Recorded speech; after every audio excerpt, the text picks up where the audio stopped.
tulay is undergoing renovation man siguro ni. Tapos ikuan pa ni siya, ipadayan pa, wala, ipusupayan pa siya, padulong ito sa lalong. During nga side, left side ni, kung facing ka sa dagat, nanay concrete na road padulong dito sa playa. Oro, oh, oh. Tapos gibutangan og murag break kuan diri, kuan siguro ning gibutang diri para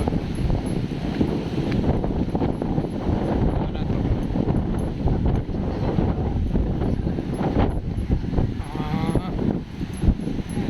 okay. So murag butangan ni siya og kuan kanang wall para may mo break sa ni, para dili mag kuha ng balas diri kaunon ng diri nga side.